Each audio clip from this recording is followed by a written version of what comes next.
Ano kayo nakikita nila sa Borga? Ang pangit-pangit sa itsura, habang lumalaki ilong, pumapangit. Hindi ako kumukuha talaga ng mga Borga-Borga na ganyan. Mas gusto ko pa yung native Borga. Never tayong kukuha ng ganyan. Borga.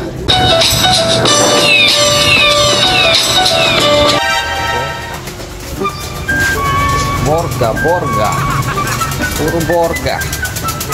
Yon. Ba't napakarami naghahanap ng Borga ngayon, mga asingko?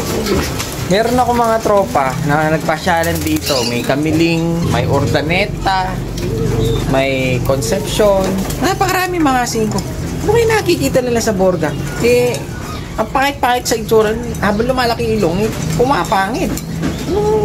Ba't kayo? Anong nagustuhan nyo sa Borga, mga asingko? Maganda ba ang Borga? Sa akin kasi parang ayokong kumuha ng Borga. Medyo hindi ako masyadong nagagandahan kapag malaki ang ilong. Medyo hindi ako nasisiyahan. Kasi ko kaya hindi ako kumuha talaga ng mga Borga-Borga na ganyan. Mas gusto ko pa yung native, mga super native kasi. Pag hinagis mo, mataas agad dahil maliliit kasi sila mga. Pero yung Borga, never tayong kukuha ng ganyan. Borga. Yung ganyan? Yan, yung mga ganitong Borga. Borga ba yan? Mga singko? Yung napakalalaking ilong? Hindi ako kukuha niyan. Ano na to pa? Ba't ba nga pala nandito itong mga to? Sabi ko na nga pa may naglagay na naman ng Borga dito mga tropa pips natin. Nilagyan ng Borga. Wash out nga yan. Ayoko ng Borga. Gusto ko Sargo. Silipin na rin natin dahil nga nandito rin naman na yung mga Borga na to silipin na rin natin kung bakit sila nandito. Maasin ko dahil yung isang tropa natin may mga binigay sa atin, may mga nasamang mga Borga, kaya ginawa natin maasin ko inipon ko lang para maganda silang tinitignan.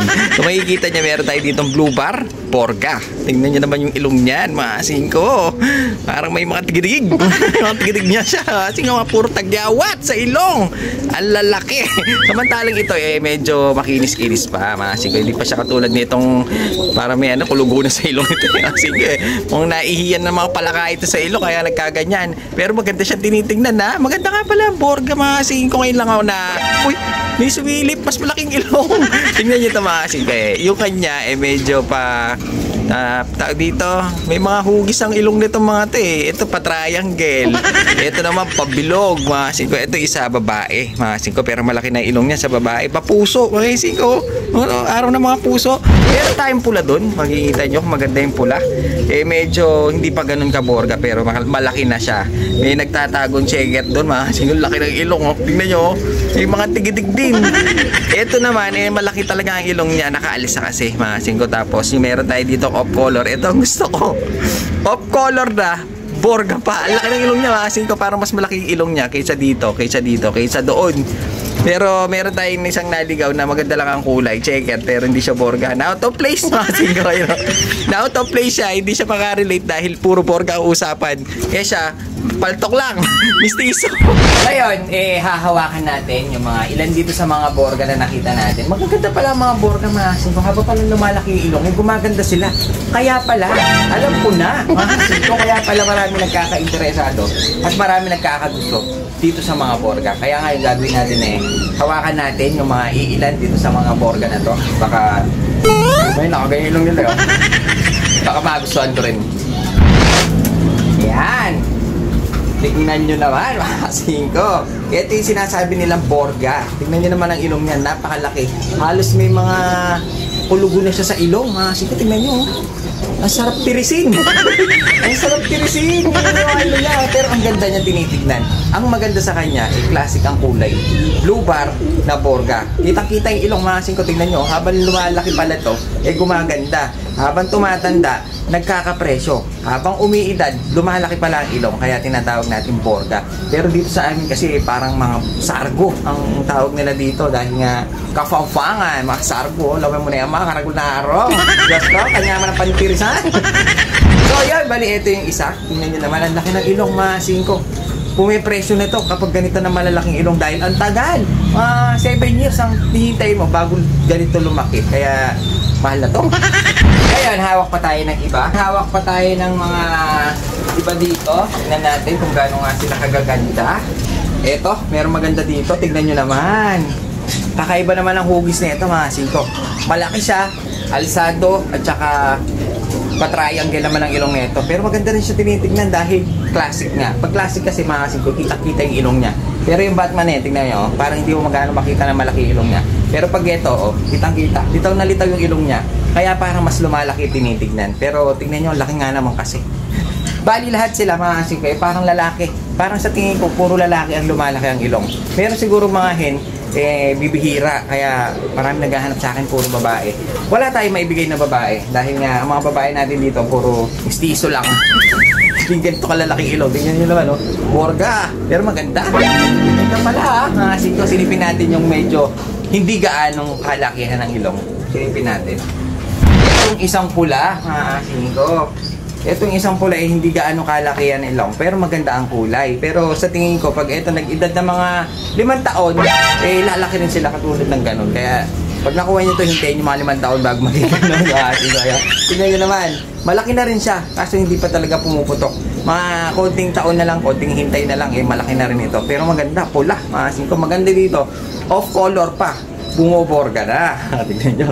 Buti na lang, maraming dinala sa atin yung tropa pips natin na malalaking ilong, singko. Medyo naaaliw ako. Natapos na tayo doon sa mga puro sibok. Natapos tayo sa puro club ring. Natapos tayo doon sa mga magagandang breeder na naka-club. Ngayon naman, puro borga. Kaya nakakaaliw mga singko. Kalay mo sa susunod, mga iba-iba na naman ang itsura. Makachamba tayo. Kaya ngayon medyo ini-enjoy ko lahat na nakikita ko dito sa pwesto. Lahat na nagdadala ng mga kalapatid sa ini-enjoy ko yung mga itsura. Dahil pag ito, pinagkukuha na ng mga tropa pips natin, hindi ko na sila makikita. Ngayon, hawakan natin yung pinakagusto ko dito. Alam niyo na kung ano yun. Nagtatago dun Eto na siya. Eto na. Eto na. Bali dito, mga singko, meron tayo. Malaki siya. Medyo malaki siya. Kumpara mo sa mga ibang hinawakan ko. Meron tayo dito, saddle ang kulay. Ayun black saddle, mga singko. Ganda niya, pero lalaki. Tignan nyo naman ang ilong niya. Sa tingin ko, pinakamalaking ilong ito. Puti lang kasi siya, kaya hindi masyado halata. Pero kung titignan nyo mga singko, pinakamalaki siya. Pinakamalapad, pinakaalsado. Ang laki ng ilong. Tignan nyo naman. Kung para dito sa mga kasama niya, siya ang pinakamatangkad, pinakamalaki, pinakamagandang kulay. Kaya ito ang pinaka-paborito ko sa kanila, sa mga borga. Kaya tingnan nyo naman, pwede natin i-cross doon sa mga native natin na saddle. Baka maglabas ng medyo malalaking ilong, mapapaganda niya yung size, mapapaganda niya yung itsura, dahil nga borga ito. Yun ang ginagawa ng iba. Para yung mga rare color nila, gumanda ang size, lumaki yung ilong, di ba? Hindi mukhang native. Tignan nyo naman ito. Tignan nyo naman yan, mga singko. Super borga. Ang pogi. Ngayon, silipin natin yung na-out of place. Kawawa naman. Maganda naman ang kulay. Kaso misiso lang siya. Na-out of place Bigla siya nailagay dyan. Ito siya. Diba? Maganda naman pala, mga singko. Hindi naman pala siya pangit. Dahil ang kulay niya blue check na marusing na parang saddle, pero blue pied ang tawag nila dito. Maganda rin naman pala siya, mga singko. Hindi naman pala siya pangit, kaya naman pala may ibubuga. Yun nga lang, sa ilong, manliliit ito. Mga singko, kawawa ka naman. Manliliit ka dito. So yun, bali napakita na natin yung mga borga natin ngayon. Bali ngayong araw na to, puro borga pala ang usapan. Kaya kung mahilig kayo sa borga, pa hinihintay nyo.